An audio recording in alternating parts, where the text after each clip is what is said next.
Assalamualaikum warahmatullahi wabarakatuh. Alhamdulillahirabbil alamin, wassalatu wassalamu ala asyrofil anbiya'i wal mursalin wa ala alihi washabbihi ajmain. Di sini kami dari kelompok 3 ingin mempresentasikan hasil diskusi kami mengenai materi kita, yaitu hipotesis pasar efisien. Kelompok kami beranggotakan 3 orang, yaitu saya sendiri, Tami Sulistiawati, dan kedua teman saya, yaitu Lady Mulyati dan Putri Amini Lubis. Langsung saja kita masuk ke materi kita tentang hipotesis pasar efisien.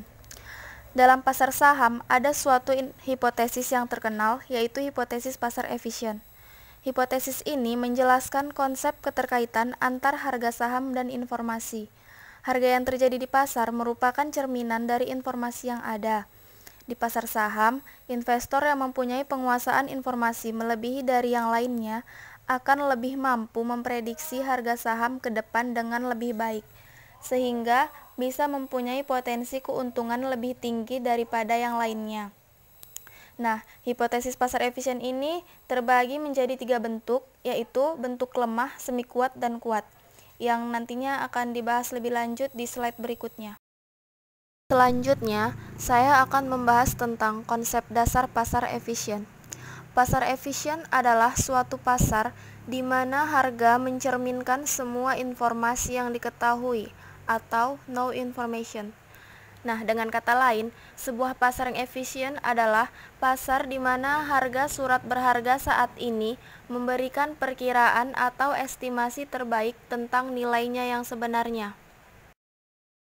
Lalu, bagaimana pasar bisa efisien?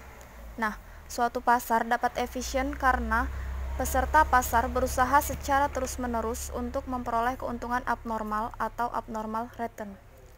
Keuntungan abnormal sendiri yaitu keuntungan yang melebihi harapan yang semestinya sesuai dengan tingkat risiko suatu aset.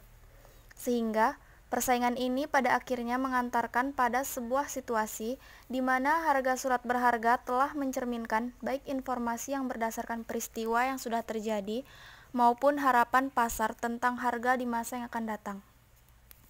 Kemudian untuk slide selanjutnya akan dijelaskan oleh teman saya. Oke, selanjutnya saya Putri Amini Lubis akan melanjutkan presentasi dari teman saya. Ada beberapa syarat kondisi yang harus dipenuhi agar suatu pasar dikatakan efisien secara informasi menurut Rodomi dan Young 2002, Sartono 1996, yaitu yang pertama, informasi harus dapat diperoleh tanpa biaya dan tersedia bagi semua partisipan pasar modal pada saat yang sama. Yang kedua, informasi tersebut adalah dalam bentuk acak dan tidak bergantung satu sama lain. Yang ketiga, pemodal-pemodal bertindak cepat dan tepat terhadap informasi baru. Keempat, harga saham harus bebas dalam bergerak turun atau naik. Tidak ada seorang pun yang dapat mempengaruhi pergerakan harga saham. Selanjutnya, tidak ada biaya transaksi, pajak, dan biaya-biaya yang lain. Keenam, tidak ada monopoli dalam pasar. Ini berarti bahwa pemodal-pemodal bebas untuk masuk atau keluar pasar. Yang ketujuh, semua partisipan pasar modal bersikap rasional, yaitu selalu ingin memaksimumkan harapan utilitas atau expected utility. Yang ke-8, ada syarat yang diberikan kepada perusahaan di mana publik bisa mengakses informasi tentang perusahaan tersebut. Kemudian di slide ini akan menginformasikan bahwa ada 2 jenis pasar menurut informasi, yaitu pasar yang secara informasional efisien sempurna dan pasar yang informasional secara ekonomikal. Yang pertama, dalam pasar efisien sempurna, di mana persyaratan tersebut dipenuhi.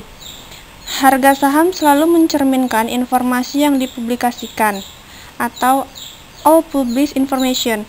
Harga saham akan menyesuaikan dengan setiap informasi baru secara spontan dan keuntungan abnormal hanya merupakan keberuntungan saja. Dan yang kedua, dalam pasar efisien ekonomikal, harga saham mungkin tidak segera menyesuaikan adanya informasi baru. Tetapi keuntungan abnormal juga tidak dapat diperoleh setelah informasi dan biaya transaksi dibayar. Pada prinsipnya, titik tekan hipotesis pasar efisien bukanlah pada gagasan apakah pasar itu efisien sepenuhnya atau tidak, tetapi menitik beratkan sejauh mana tingkatan keefisienan pasar. Salah satu cara untuk mengukur keefisienan pasar adalah dengan melihat jenis informasi yang diserap ke dalam harga saham, yaitu informasi tentang harga saham yang lalu, informasi umum atau yang dipublikasikan, dan informasi privat atau yang belum dipublikasikan. Hipotesis pasar efisien membagi pasar modal dalam 3 tingkat keefisienan, yaitu yang pertama, pasar efisien bentuk lemah atau weak form efficiency. Yang kedua, pasar efisien bentuk setengah kuat atau semi-strong form efficiency. Yang ketiga, pasar efisien bentuk kuat atau strong form efficiency.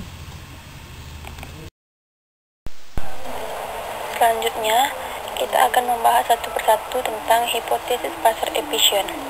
Yang pertama, hipotesis pasar efisien bentuk lemah atau weak form efficiency.